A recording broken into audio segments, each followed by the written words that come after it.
All right. Blessings. Solid. Blessings, bro. Good to meet you. How are you? I'm good, man. It's really great to connect. And yeah, I felt very drawn to your content, very real. I felt the realness. Hmm. I felt the rawness. And yeah, a lot of the stuff that you're talking about, I've reflected on in my own life too. Especially, things around the new age. I was Hmm. trying to write new age in my phone the other day and it auto-corrected it to sewage. And I was like, I was like, fuck. Okay. Maybe it's one of my guides. Anyway, um, yeah, it's great to connect with you, bro. We can take this conversation anywhere. Up to you. This is your space. Of Thank you for having me on. course, man. Yeah. I want to start off by saying I watched one of your videos right before I jumped on. Yeah. And yeah, what was the video about? It was something new age related, entity channeling. Okay, this is what it was. Bashar made this Um, channeling about voting for Kamala Harris or something like that. And I was right. like, oh my God, it's ridiculous. Like the space, the spiritual space is a shit show at the moment. It's like you said, it's sewage. It's sewage. It's total And and sewage, man. and Yeah, for the average exactly. spiritual seeker or the average person that's suffering, they're trying to Mhm, navigate their experience in sewage. They don't know what is true. And mhm, it's like discernment is so important. And that's the reason why I'm doing what I'm doing. That's why I'm doing these videos of Shiva as well, is because I just want to mhm, give people a lens of discernment, especially when they're early on the path. Man, I spent ridiculous money seeking or, yeah, working with manipulative teachers and coaches and shamans, totally. you name it. So I think what you're doing is great. I think you're Fuck bringing yeah. awareness to something that people need to see. So yeah, it's great to connect, man. Yeah, man.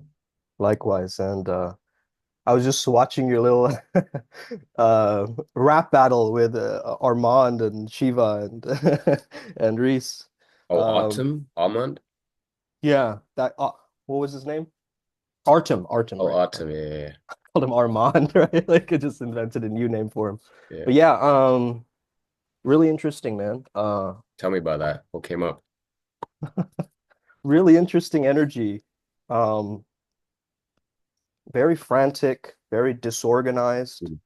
Um, but has an inner knowingness. I think he ha still has an inner knowingness and a stillness about him. Um, but yeah, coming right off the bat, speaking about how Shiva has to call him the Great Buddha or something, like that was just out of line, bro. That really out of line. But other than that, I think yeah, I guess he's a crying expert, bro. You know? I don't want to discredit him, man. I think Hmm. that he's suffered a lot in his life. And I think many people that have had some sort of realization have suffered a lot in their life. I went through very Absolutely. similar experiences of crying hours and hours every single day. Yeah. I think it's just this is human life. We're not all living in bliss and we get to just accept that. Mhm. So I don't hold any grudges or resentment.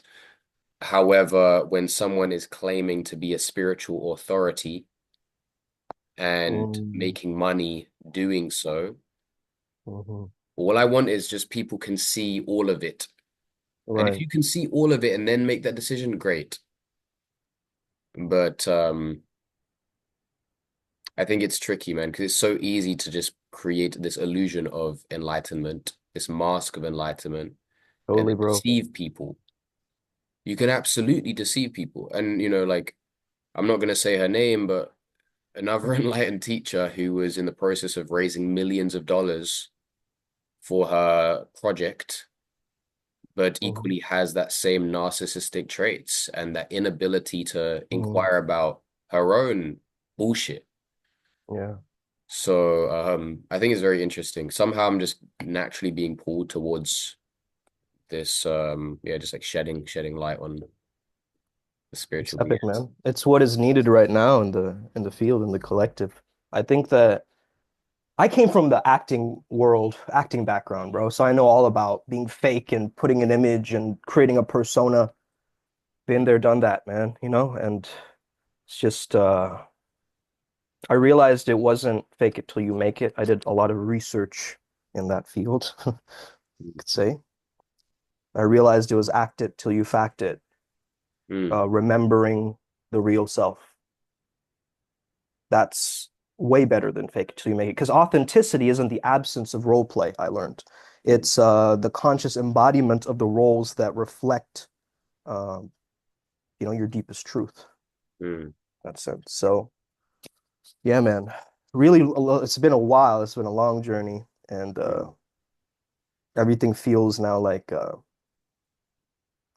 integrating really mm. well. Yeah.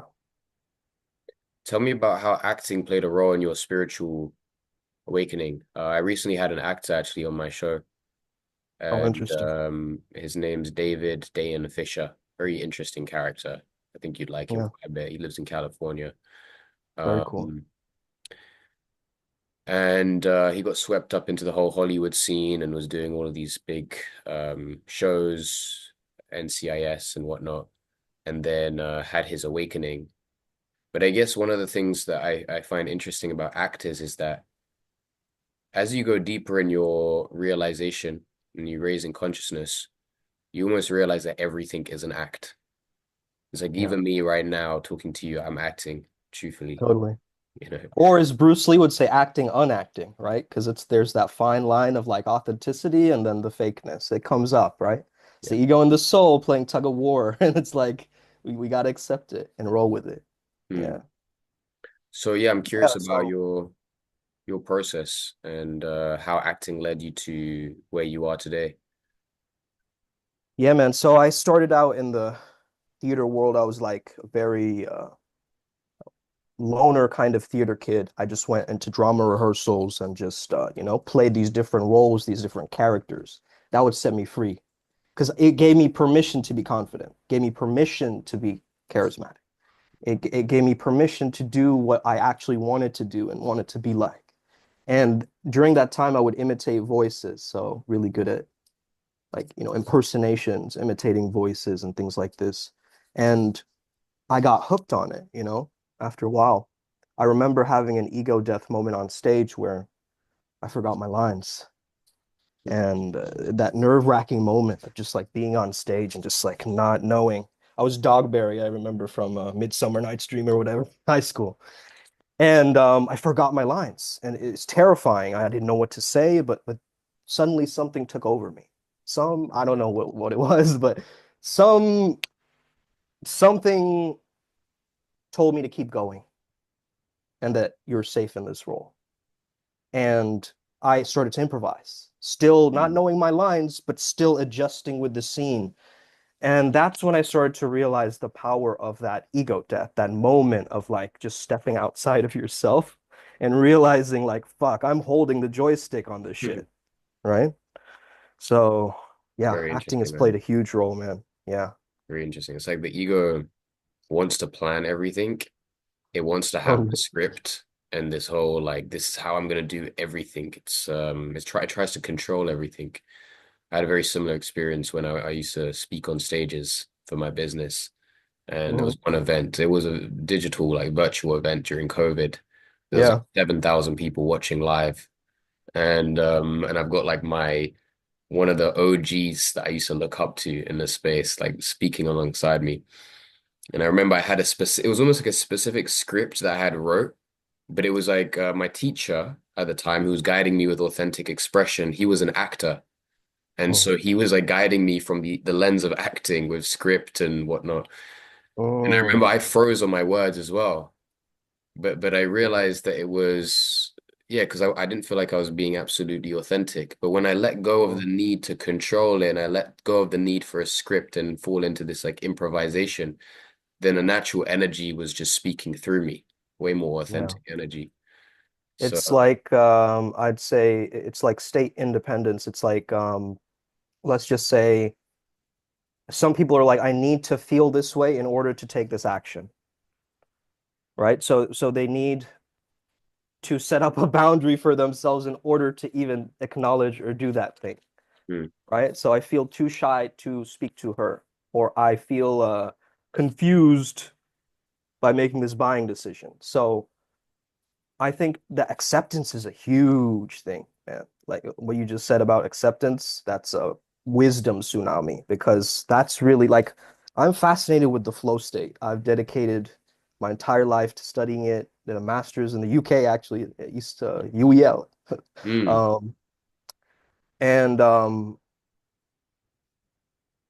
My father also teaches Vajrayana Buddhism meditation, but he teaches mental health professionals. So mm, really interesting field learning from him and like the deity yoga stuff, and then learning my own tech like bioenergetics or the characterology stuff or like the positive psychology interventions that I can weave into that field. It's enriching, man. mm, It's truly intrinsic motivation. mm. Yeah. To get to flow state. Yeah. I mean, I live in flow states. So I don't know. It's not like I have to get into it, right? What does it mean to live in flow state? Tell me about that. Ah, man. It's an endless roller coaster. You have to find your baseline. This is something I learned very recently from another healer. Um, when I was in New Zealand for a little excursion, could say spiritual excursion. I go on these spiritual retreats every year in the ley lines across the planet. So this time we went to New Zealand, and there he was talking about having a baseline, having an understanding of what is your default mode, what is like your chill baseline. And then when you know that, hold on, this is off my baseline, then you know I'm out of the zone, right? Then you know that you're not in flow because there's some threat, some moment of panic, instead of embracing the reality, embracing the nowness of it. The eternitas, I call it, the now ever, just remaining in the now, and practicing remaining in the now. It's tough. The ego mind identity loves to create storylines and fucking, you know, thousand different inventions and put it all together and sound smart and all these things. But ultimately, it goes back for me. This is the throne. You know what I mean? Like, I want to come back here. I want to be at home here, not up here anymore. Makes sense. Yeah. Yeah, I've had these few glimpse moments where I'm just out of the mind and it's just there's nothing there. It's just this moment. And everything feels so simple. right. It's like, oh, it's just this simple human experience. And I It's think like playing your way to the finish line for the greatest story ever told, the best movie ever written. mm, That's kind of how I see it. Um, because if you play your way to the finish line, then you can continue playing afterwards. If you struggle your way, hustle your way to the finish line, you're going to need to keep hustling to maintain it. So I believe in the idea of, create.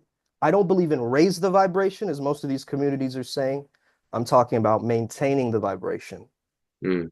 creating a dominant vibration that When you you live say in. maintaining the vibration, do you mean like what kind of vibration are you talking? Internal feeling state. So feeling your best, performing your best, like really feeling at your peak potential. What's your relationship to feeling lower vibrational states? Man, I used to be there. So, You said you I used to be mean, yeah, I still, of course, we all weave in and out, low frequencies, here and there. But I think I used to be in a very low state, low state to flow state, right? That was my journey. I remember I was really deeply depressed, suicidal, because I had this weird identity crisis from all the acting stuff and, going off into Vermont in the middle of nowhere with like 700 hipsters on a hill. That's what it was, and I was just isolated. I just felt I wanted to press the eject, but it wasn't really I wanted to end me. I wanted to end the character I was playing. I was being this inauthentic mofo. And I think that's what got me really depressed, suicidal. But then I told myself this, I guess you could say affirmation or mantra at the time. It's like upward spiral gang, upward spiral gang, upward spiral gang. And I just kept saying it. And it actually kept me going. I would write upward spiral gang in my notes in class. I would allow it to light the way. Mm, And that was a great epiphany for me. It was like I kept doing the next best thing and creating this momentum. And I got myself out of that slump, that darkness, that dark pit. mm. And So just, yeah. again, I'm curious about like your moment to moment relationship to when sadness Mhm. or like anger or something like that arises. Yeah. There's a curiosity that's there. And I tell you why, because I resonate a lot. Like there were times when I would severely depressed, suicidal, you name it. And Yeah. I noticed how eventually there was a level of attachment to being at a certain vibration where I was like, I need to be Mm. almost like and then I would experience You're bliss. feeding the egregore of depression. Yeah, So that's it's kind of like what you're doing. there's Yeah. almost like a there was like a self-shame or a judgment of the lower Hmm. state and attachment Yes. to being in a different state. And so it's like anytime Mm. I'd fall into the lower state, I just there's almost like a it would keep the cycle, it would kind of like it would pull me down. So one thing I eventually started to do was just surrender to being in the state. I was like, okay, I feel Mm. depressed. Oh, okay, I feel depressed. I don't need to be joyful. And I think when I allowed myself to be in the depression, it's like the depression would naturally lift. The resistance to what I wanted. How am I trying to explain this? But I think you understand what I'm trying to say. Totally. Um, remember there was one thing that I used to do was during my awakening process, integrating my shadows, I was experiencing a lot of depression. And Hmm. so I let myself just finally be in the depression. And then I Yeah. started to feel peace. But then there was this fear of being seen as depressed. And so I was like, okay, Right. I'm going to It's start another making layer. videos. Yeah. There's Fuck. another layer. It's like I can Right. happily be depressed in my room and I can Mm. binge eat food and I can do all of these things. But what happens if I put a camera on me and I show the world that I'm depressed? How do I feel Mm. about that? I'm like, oh shit, I don't know if I want to do that. Okay, cool. That's the thing I got to do. So I start making videos saying I feel depressed, you know? Mm. And then the next thing was Mm. like, go to a nightclub. What happens if I go to a nightclub and I go by myself sober in this depressed Yeah. state? I was like, all right, cool. Mm. I'm gonna go to a nightclub depressed. And then there was a time when I remember sitting on the street in my hometown, just like depressed in a beat up hoodie, just like I feel depressed. You were like So the doomer meme, essentially. I became the doomer meme. Right. But doing that helped Yeah. me actually release the fear Mm. of being in a lower vibrational state, being in a Mm. quote unquote depressed state. And then it's like the tension and the resistance lifted itself, and there was more room for however life wanted to flow, however my body and mind wanted to flow, was just what arose naturally. Mhm. Yeah. But tell me your thoughts on that, because I'm curious Mm. about your Yeah. relationship to that. I liked what Jim Carrey said about it's not depressed, it's deep rest. You need deep rest from the character that you need to play, or the role that you're playing, essentially, right? Like you're playing this fake version of you, and it keeps constricting your choices and freedom, and that's what's making you into this kind of more victim consciousness, you could say, because every day is just survival. I just have to get by, right? There's no room for improvement, growth, right? Because there's no choice and freedom. So once we have this idea of choice and freedom into the mix, then we can start to expand that energy. That's like positive synchronicity reinforcement, right? Is you know, saying that I have a choice instead of saying I have to do this. I say I choose to do this. I get to do this. You know. Hmm. So I think I really like what you said about discernment and surrender, and that's the flow, right? The surrender and the discipline, the ability to decide, but also let go. Mm. Yeah.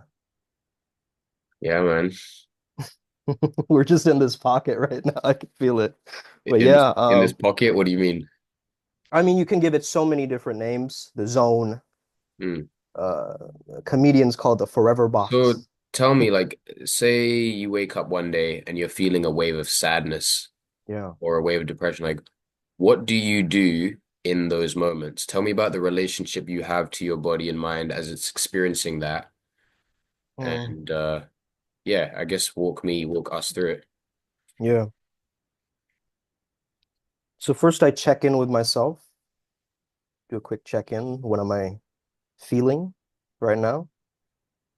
And I usually try to give the sadness an imagery in my mind. I imagine it as a character, and I start to speak to it, have this internal conversation with my sadness, give him a little bit of a pep talk from an outside perspective, and really hear him out. Because clearly he's sad because he cares about something, Yeah. right? And that's all emotions, man. Like we're angry because we care, we're happy because we care. Care is the baseline, you know? So, and connection, of course. Who can forget connection? I mean, that's the number one thing I think all heady spiritual people need to learn is to get connected. Yeah, definitely. One thing that I used to do was I still do this actually, but like I feel like I'm parenting my inner child. Totally, yeah.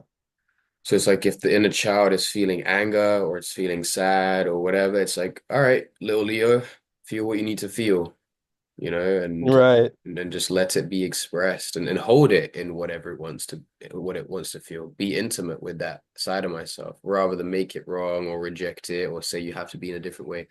It's Mm. like the relationship that we have to our emotional state is the relationship we would to our child, our inner child. Right. Like if your emotions were actually your kids, right? If you think of it like that, you wouldn't be like sadness sit in the corner there, happiness, you come with me. Exactly. You know, it's you got to love them the same. You got to love every emotion the same, and just like they're your kids, man. And that's really it. It's like you're the one who controls the guest house, right? So anger comes knocking on your door. You're allowed to let him in. You're allowed to lock the door out. But if you keep him locked out, he's going to start coming in with a battering ram Hmm. and start to break the locks. So, um, yeah, you got to work with that energy, do something to transmute it in that moment. Hmm. Punching bags, stomp the, gravel, ground, soil, yell into a pillow, and then allow it to teach you. Yeah. I Yeah. think there are so many tools, so many Yeah. tools. I remember when I was deep in this anger oppression work, I would like literally do the thing of like punching a pillow, screaming into a pillow, doing all of these different things. Yeah. I remember one of my mentors once upon a time, he was actually the actor guy. He told Mm, me, I can't remember what it was called. Uh it was like the three F's. It was like something F, fight, and then fuck. And it was like you have to do these three things with a pillow. And that is how you're gonna that's how you're gonna move through your anger. And I was like, all right, cool. Let me give that a try. Fight, fuck. I hope the third one wasn't feed. They start eating that shit. Who I knows? know. But yeah. So I went through some very weird ways of like moving through emotions. Hey, actually, the unconventional shit actually works. You know, that's what I realized, at least on this journey. The I, growling, the fucking, like yeah, embodiment, you know, like just totally. becoming the primal animal that's inside. Absolutely. Absolutely. I did over time shift my approach though. I ended up living with a shaman who taught me about this mirror practice. And so Mm, he said, sit mirror in work. front of the mirror, say you feel anger. You sit, you look at yourself in the mirror, and you say, I feel anger. I feel anger. I feel anger. And you just said, Mm, keep repeating it and allow yourself to move through the emotion whilst watching yourself in the mirror. And so I remember mm, there were times, especially when I was dealing with psychosis, I would sit in front of the mirror for like 3 hours straight mm, and just repeat these emotions. yeah. And don't get me wrong, I'm not even an advocate for that, but that's what I was doing. That's what I felt like I needed to do during that peak suffering phase. Mm, But the thing that was more beneficial in that case was that the anger became more embodied. There wasn't an addiction to an adrenaline response. It's like when you have Mm, big outbursts, it brings yeah. adrenaline into the system. It can be a little bit intense. Hmm. And I remember one of the things he reflected to me is like if you have a child or if you have a partner and you need to have these big rage experiences to become grounded again, then there's something there that's not stable enough. And so I was Mm, like, all right, cool. I'm gonna integrate this into my practice. And so I'd move through anger in this way, um, become intimate with it in a different way. Um, yeah. Have you ever been able to transmute your anger into something else, like productivity or um, perhaps some kind of a way of ignition, like a way to be motivated towards something, or mm, yes, I anger is coming back online for me. I feel like I go through these waves of anger expression and then anger repression, anger Mhm. expression, anger repression. And so, Okay. Well, I work a lot with the chakra system. That's like the solar plexus. That's the anger center, you could say, because it's where we receive. But let's say you receive some hatred and then you're giving it. Like there's a difference to that, right? Like receiving it is very different than giving it. So one is like a shield and one is like a sword, mhm, right? So it's like yeah, it's like an aspect of the ego too. It's like being the angry guy, you know? It's like mm. what that looks like in society. Fuck. I Yeah, so many used to be a layers. lot better at expressing anger Mm, when I was younger. mm, I used to love mm, that emotion. And then when yeah. there was this non-dual awareness, this non-dual awakening, when there's no right and wrong, and I was just like identifying as Mm, awareness, looking at the body, it felt mm, more difficult to feel and express emotions. It's yeah. almost like my human experience became a lot more bland in a way. I'm just Mm, like, oh, that happened. Okay. It's like it doesn't really matter to me because yeah. nothing is right, nothing is wrong. So I'm Mm, in this process of re-embodying, bringing awareness into the body, coming back into human experience. And I think it's just a matter of time, really, uh, to integrate all of these emotions. Mm. yeah. That's beautiful, man. And yeah, I mean, I've noticed anger, especially like in my family growing up and so forth. And I mean, I used to transmute it through rap battling when I was super young. Um, I'm probably one of the only like 13-year-old Indian, guys on rap battling forums. But anyway, that's how I transmute my rage, the hatred or the angst that I felt um my teenage years, So, Mm. but then I realized that why am I attacking people to get this approval or this sense of validation or gratification, And then I went into recording music, I saw recording that. my own That hip. was pretty Yeah. cool. Yeah, that sparked some interest for me. Um, Mm. Tell me about that. So I guess you use that as a way of creatively expressing yourself these days, or do you have like a vision for it, or is it more of a passion? Yeah, it's always just been a side like passion of mine that it's a way that I express myself authentically is through music. I think it's a different language. Uh, it's a different medium of expression. I also have a background in like sound therapy and like sound healing and things like this of this nature, like binaural entrainment, brainwave entrainment. Um, so all the audio engineering stuff, I'm more so clairaudient if you want to give it a term. I don't like labels, like that, but that's kind of how I perceive is through hearing sounds. It's my strongest sense, you could say. Mhm. Interesting. Tell me about your relationship to like channeling. Hmm. Um, yeah, obviously we started off the conversation speaking about Bashar Yeah. and how he had like I remember yeah, I've seen so many crazy channeling experiences. I mean, I used to pay channelers to tell me about my past lives. Like this is Yeah. like deep when I was in my new age phase, and I was like channelers like these holy The beings. Fiverr psychics, you pay to get a Reiki distance healing from Fiverr or I something. mean, there was one guy specifically. You might have heard of him. He's called Sam the Illusionist. He's like this Uh, sounds familiar. he's an Indian dude. He lives in Oh, India and he had okay. some kind of awakening. And so like entities, random entities will come into his body and then speak through him. It's like the Galactic Federation are now Oh, yeah. telling us about the forecast of what's happening on the planet. And Oh, Metatron has now come into his body. So he would do all these like channelings, but to me, you know, he just seems like a spiritual motel room.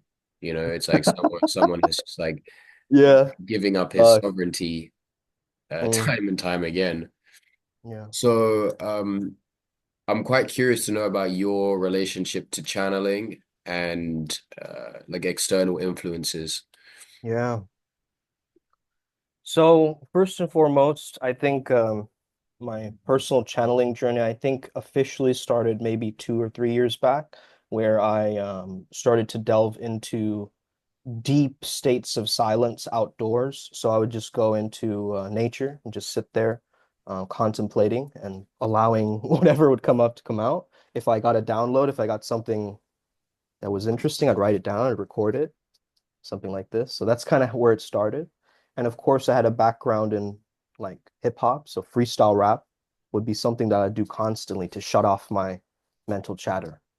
Mhm. Just stay in the rhythm, keep it going, you know. So that background helped me. The improvisational nature of channeling um, is really powerful. And I see channeling almost as an interface with a different being, a different energy, a different frequency. I try to ground that information down as much as possible.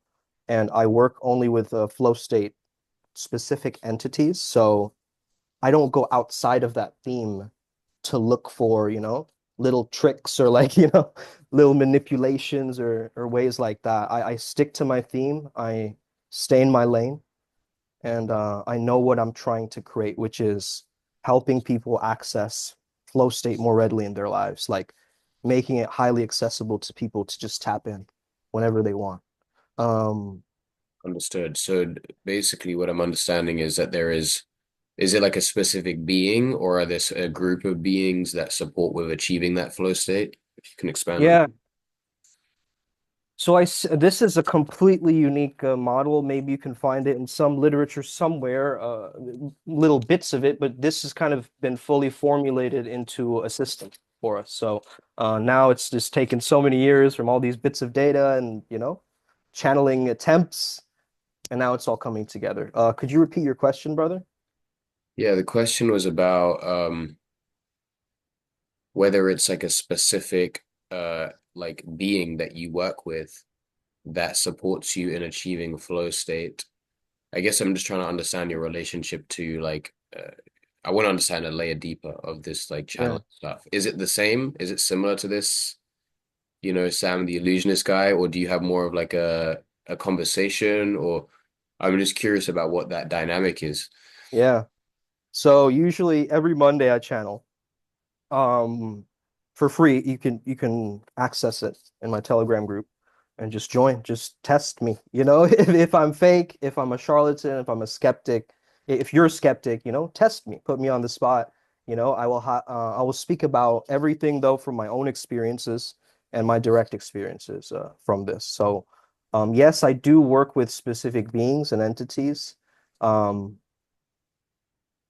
they're associated with my seven chakras. So that's how I've organized these seven main beings, you could So say. they work with each chakra point. They work with each chakra Very point. interesting. Yeah. That's fascinating. Okay. Very interesting. Where do we want to take this conversation? Because it could go so many different ways. I know it can. I know it can. Mhm. Um, so how do you discern, like how does the average person discern between someone that's channeling authentic, real information? In fact, how do you discern when you're working with something that is of the highest, a Yeah. benevolent energy, or something that has an ulterior motive and an agenda? Yeah. I would say your nervous system will know. Your nervous system will know. So if you're feeling very parasympathetic, calm, grounded, you're getting clear guidance, probably a very high astral being that you're working with, perhaps an ascended master of sorts, or some reincarnated beings, or there's different levels of it. So I would say some people, like for instance, my business partner, who we started this collective Primal Sutra together. So he kind of was the facilitator who would hold space for me as I would channel, because I would completely lose it. Right? No filter. I'm going offline. Sunglasses on. I'm just the watchtower now. So he helps me to engage with these specific beings to extract information or to go back and forth or to answer questions for the collective. Mm, And that dynamic really helps because I can take a step back, and not handle the logistical things of like what I need to do, press record here, right?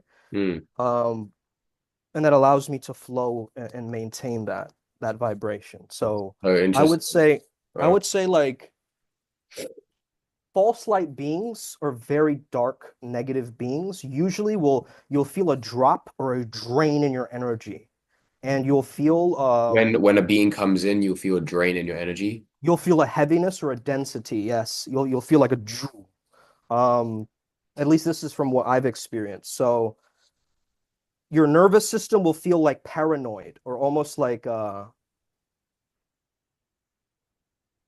yeah, like in a deep state of panic or fear. That's what it will feel like. But how do you trust it then if you feel panic? So this is a good question, and I would definitely say that you need similar to chemistry, right? Look at it like a science. You need to mix the right chemicals together in order to create the greatest manifestation of this. So have a light being working with you alongside you to hold space for that darker negative entity to do what it needs to do, or send its message and then leave, right? So you need backing from high level Makes beings, sense. or to deal with low level beings.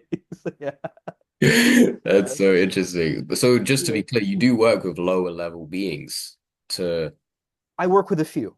I work with a few, and the thing, actually, no, I would say so. It's difficult to even speak about this stuff because it's like so much. There's so many, you know, layers to it.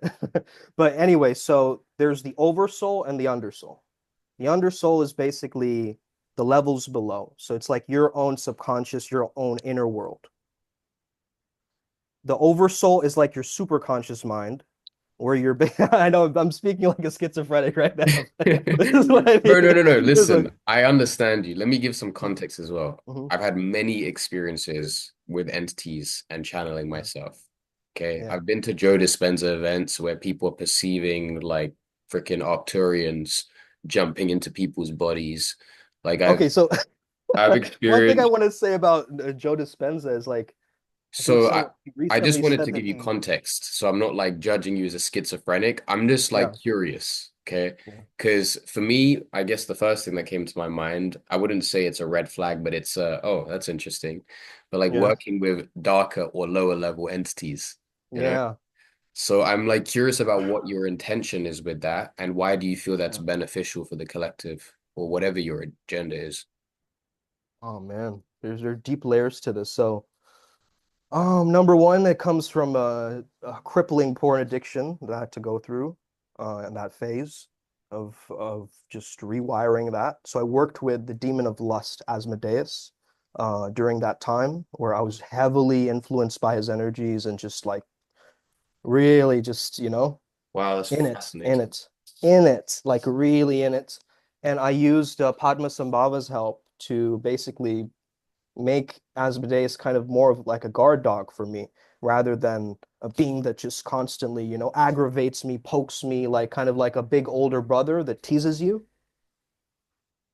This is right? fascinating, bro. So basically, previously this being was using your energy system against you for its own Yes. personal gain. Yes. Yes. Eventually, you built a relationship where it became, how do we explain this? Like Demons into guard dogs? Yeah. It's kind demons of guard dog. So tell me about this dog, a guard dog. Like what do you how does it protect you? Um yeah, tell me about the relationship you have with that specific energy of the demon of lust or whatever. I use Kamadeva's energy too, the Hindu god of love, to balance out the lust. So that's another primer, right? And Shiva's energy as a bridge that holds them all in place. So love and lust, right? Hmm. The two polarities. Could you repeat the question again? The question was about the relationship that you have with this demon of lust.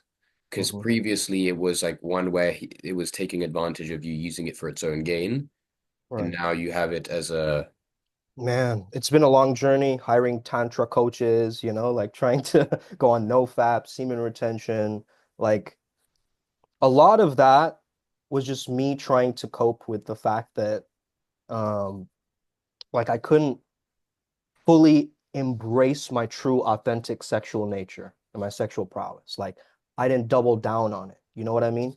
So I think that eventually the relationship started to change more so I saw him as an older, like an annoying older brother that I formed a almost like a bond with him, you could say, but it was, of course, it's funny. It's from a distance and it's still my perception of it. So I like to actually tap into a British accent when I tap into his energy. Um, he has an eloquence, you could say, and he's like, how would I explain the energy? It's like a cosmic fuckboy. Um, that's the energy. mm, Because I was initially interested because of the passion element. So lust is also linked to passion, flow states, um, enhancement in that way. And maybe it is the dark masculine, but I wanted to overcome it. You know what I mean? mm. That was my initial curiosity, is I wanted to overcome this thing. What would happen if you cut cords or cut a relationship with this being?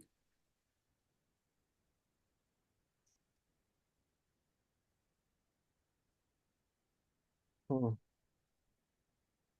I don't know. I don't know. What do you feel? Like, is there joy, fear, Hmm. neutrality? Neutrality. Yeah. Neutrality. It's kind of well balanced now, I feel, because both of those energies are holding it in place and it's very contained. Mm, So if it ever becomes an issue, I will absolutely remove that energy. mm. I absolutely will. Now, there's one thing to understand about the seven deadly sins. They are all manifestations of lack. So lust is not enough sex, greed is not enough money, right? I guess you could make a claim for the other ones too, but mainly what I'm trying to say is Have more sex, have more money. yeah,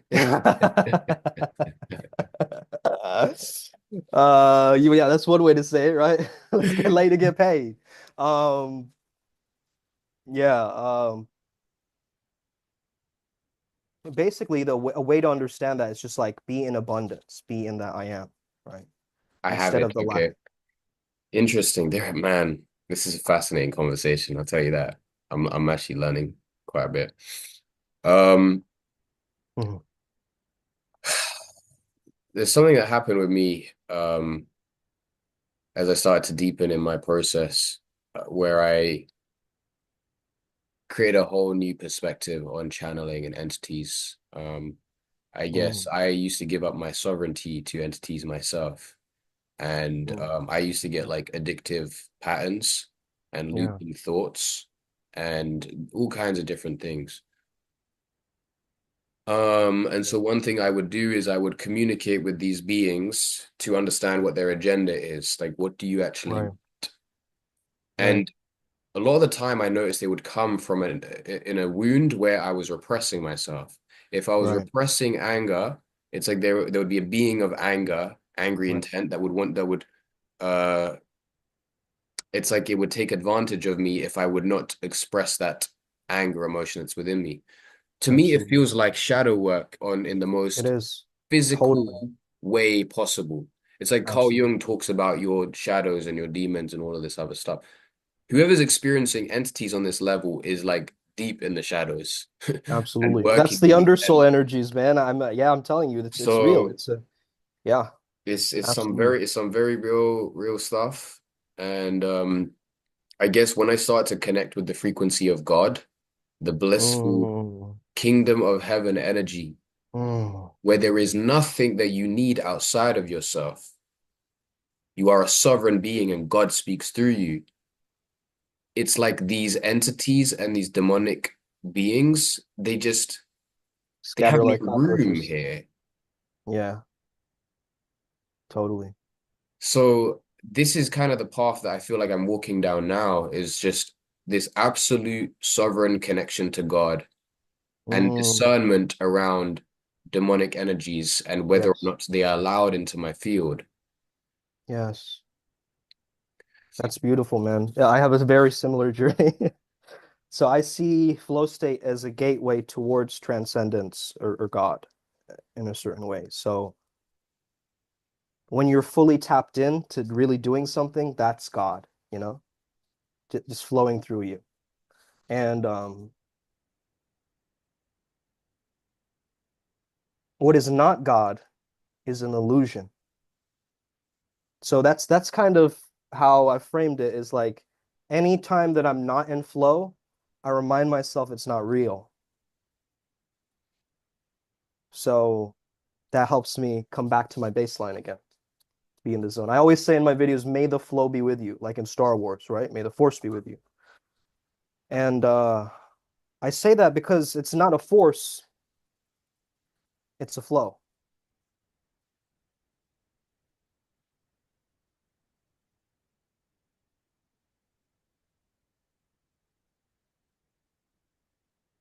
How does this conversation feel for you? Feels good, man. It's aligned, it's alive. It's past midnight for me, so I'm like rambling in the middle of the night. But I love it. I think it went just the way I intended. I set the intention before this. I was like, damn, let's bring the wisdom nuggets, man. You know, and definitely we came with it, man. So Mm. Yeah, man, it's powerful. very interesting stuff. I've got Shiva calling me now. Amazing. Um, but yeah, like you definitely offered a perspective to me, that I think is very interesting. I can see value in how like deep in the shadows you've gone. Yeah, thank you, True, man. like seeker of deep waters, and it takes a lot of courage to go there. So Thank you, man. I see you, and yeah, I think this is a perspective that I think that would benefit a lot of people that are on my channel and even on your channel as well. So Totally. yeah, it was good connecting with you, brother. Totally, man. All Are right. there Take any care of yourself. last thoughts? Anything else that's present?